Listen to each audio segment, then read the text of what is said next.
O texto que eu escolhi para compartilhar com vocês rapidamente é lá em Mateus capítulo 25, do versículo 14 ao 18.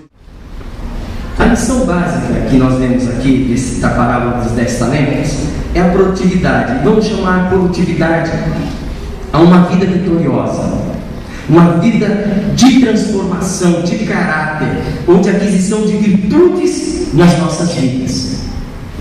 Enfim, a produtividade na vida do cristão depende do tipo de relacionamento que você tem com o seu Senhor.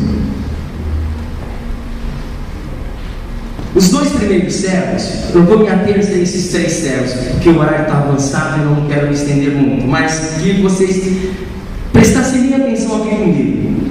Os 2 primeiros servos da parábola tinham uma relação de amor e confiança com o seu Senhor, para com o seu Senhor. O Senhor desses 2 servos acreditava neles, tanto é que ele confiou em 5 e 2. O maior número de talentos foi confiado a esses 2, né?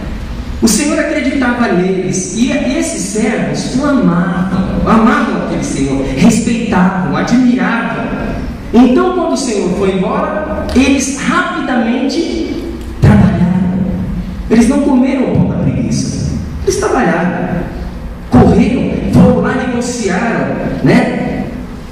Mas essa produtividade, esse ânimo, essa virtude estava ligada ao relacionamento que eles tinham com o Senhor.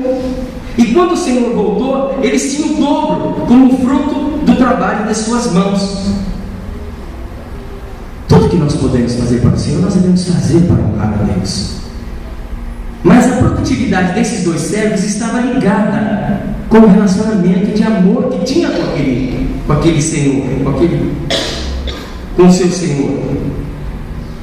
Diferentemente do terceiro, que era completamente diferente. O terceiro servo era o que me passa o texto, era um servo amargurado, ressentimento, parece que ele tinha ódio no coração. Ele saiu com aquele único talento, foi lá, abriu uma toga e jogou lá, acabou. E toda essa amargura pode ser resumida nos versículos 24 e 25 desse capítulo do livro de Mateus, que diz: chegando por fim o que receberam um talento, disse: Senhor, sabendo que és um homem severo, que ceifas onde não semeastes e ajuntas onde não espalhaste, receoso, escondi na terra o teu talento, eis aqui o que é teu. Um servo com medo nunca pode ser produtivo. A primeira coisa que nós precisamos para sermos produtivos é nos sentirmos amados por Deus, é nos sentirmos aceitos. Um fruto do sentimento maravilhoso é sentir-se recebido no reino, aqui na nossa igreja. Isso aumenta a nossa produtividade. E essa parábola encerra uma das mensagens mais solenes que o cristão precisa entender: o tipo de relacionamento que você tem com Deus. Às vezes nós nos unimos, pensamos que nos tornamos cristãos. No entanto, nunca descobrimos o que realmente é ser um cristianismo. Hoje na escola dominical, o pastor Isaías me fez uma pergunta. Eu fui o primeiro a ser perguntado. Ele falou assim: Marcos, você teve algum momento na sua vida que você sentiu que Deus nunca te ouviu? Eu disse: não, nunca. Sempre, em toda a minha vida, eu senti, desde o momento que eu falo com Deus, eu tenho certeza que Ele ouviu a minha oração, mas o tempo dele é outra história. Passamos a vida frequentando uma igreja chamada cristã, mas nunca percebemos ou participamos do gozo da vida cristã. Voltamos um pouquinho lá no Jardim do Éden, muito interessante, a questão do medo, né, da vergonha. Quando Deus criou Adão e Eva, Ele os criou não para serem robôs. programados para obedecer. Deus criou para que eles fossem filhos. E Deus não quer escravos. Deus nunca quis escravos. Deus quer filhos. Ele tem filhos, seres humanos, realizados, valorizados, amados, compreendidos. Se olharmos para a palavra de Deus, veremos que o relacionamento que Deus teve com Adão e Eva foi maravilhoso no início, no princípio de todas as coisas. Era um relacionamento de pai para filho. Todos os dias Deus chegava no jardim do Éden e eles se jogavam nos braços do pai. Todos os dias eles tinham aquela relação de confiança, de amor, de companheirismo. Sabe quando apareceu o medo?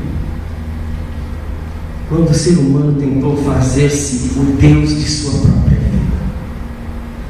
Quando ele usou mal a liberdade que Deus lhe confiou. Porque parte do amor de Deus é a liberdade. Nós temos liberdade de irmos e virmos, de escolhermos este ou aquele. Deus nunca poderia dizer: eu amo meu filho, se ele não desse a liberdade para esse filho. Nunca Deus poderia dizer: eu amo meu filho, se eu tivesse criado sem liberdade. A expressão do seu amor era liberdade. Liberdade para fazer o bem, liberdade para fazer o mal. Tudo que o ser humano pode fazer. Muitas vezes, às vezes a gente pergunta: por que Deus, se Deus sabia que o homem ia pecar, por que ele colocou no jardim do Éden a árvore do conhecimento, da ciência do bem e do mal? Por que ele colocou a possibilidade do mal? Deus, ao criar o mundo, se não tivesse colocado o homem a possibilidade do mal, o ser humano não seria livre, não seria humano, não seria um ser humano escravo do bem. Ele seria unicamente, porque não existiria a possibilidade de ser mal. Ele não teria liberdade, não poderia escolher, seria como um animal dominado pelo instinto. Mas Deus nos deu o livre-arbítrio. Foi por isso que Deus criou o ser humano livre.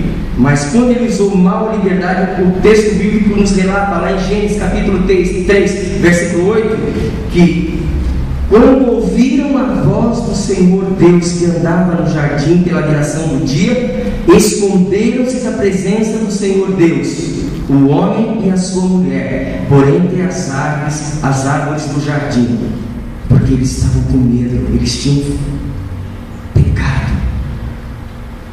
Então veio a grande pergunta que vemos no verso seguinte, no capítulo Gênesis 3 e 9. E chamou o Senhor Deus ao homem e lhe perguntou: onde estás?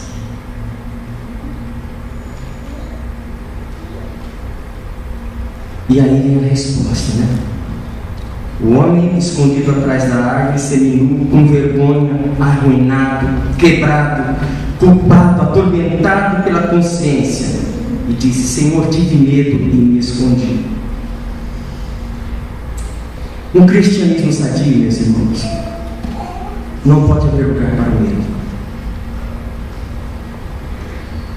Em João capítulo 1 João capítulo 4, versículo 18, fala que o amor de Deus lança fora todo medo. O medo é fruto do pecado. Antes da entrada do pecado não existia medo. Deus nunca desejou que no relacionamento que ele tivesse com seus filhos existisse a palavra medo. Medo é fruto do pecado. E o que acontece nos nossos dias, porém? Em nome de Deus, em nome da religião, muitos líderes religiosos estão criando religião do medo, ensinam a temer a Deus, ensinam a ter Deus como se fosse aquele Deus mau que estivesse no seu trono com o cajado, esperando que alguém pecasse para que ele viesse aqui e castigasse. Desde criancinha crescemos com esse conceito: se eu for bom, Deus me ama; se eu não for bom, Deus não me ama. Crescemos pensando assim. E vários problemas podem acontecer na sua vida. Você pode perder o emprego, você pode, que nem o caso do Paulo, demorar para ter uma resposta, e aí você vai dizer: estou em pecado, o que acontece? Porque tudo isso está acontecendo comigo, eu fiz isso, eu fiz aquilo, Deus está me castigando. O inimigo é terrível, Satanás é terrível. Quando alguma provação chega à sua vida, quando surge algum momento difícil, imediatamente ele faz você lembrar de todas as coisas que você fez lá atrás. Ele é o nosso acusador. Ele fica te acusando das coisas erradas que você fez no passado. E que conclusão que muitas vezes nós chegamos? Deus não me ouve, eu não valho nada, Deus está me castigando, não posso nem orar, não posso fazer nada, porque eu sei que Deus não vai me ouvir. Não vou orar, deixa eu te acreditar. E esse terceiro servo, ele era desse jeito. Ele não sabia que ele tinha medo de Deus, ele não sabia que ele tinha medo daquele Senhor. Ele pensava que ele era mais um servo, mais um membro da igreja. Ele não sabia que odiava o seu mestre.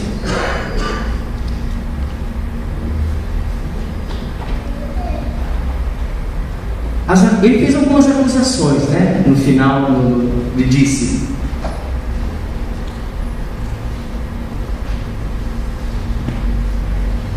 na sua opinião, esse Senhor era injusto.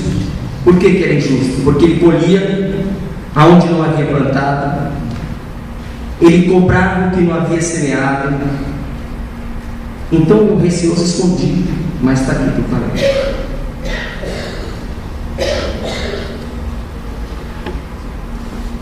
Qual tipo de cristianismo você pratica nessa hora?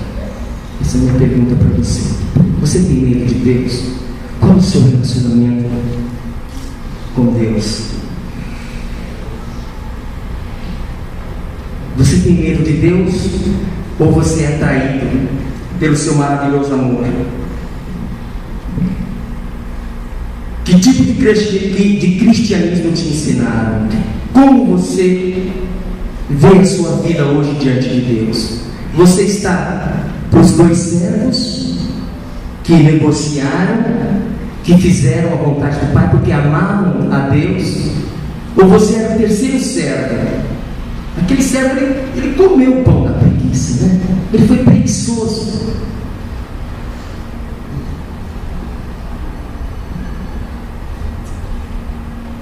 Ele foi bastante preguiçoso, ele não quis fazer a vontade do Pai. Aleluia. Mas nesta noite, Jesus está te chamando para que você tenha um relacionamento de pai para filho com Ele. Jesus está querendo que você esteja ao lado dele, que você seja um servo que tem um relacionamento de amor com Ele, um relacionamento apaixonado. Ele não quer que você enterre o seu talento, Ele quer que você coloque a sua vida à disposição de Deus. Ele quer ter um relacionamento de amor com você. Talvez você possa achar que errou alguma vez, ou duas, ou três, não importa. Esqueça o passado. Nessa noite Deus está convidando você a ter um encontro real com Ele. E a partir de hoje, você sair fazendo a vontade dEle, não comendo o pão da preguiça, não enterrando aquilo que Deus tem te dado, o talento que Deus tem te dado, mas muito pelo contrário, colocar o seu talento à disposição da igreja, à disposição dos irmãos. É isso que Deus quer de você essa noite.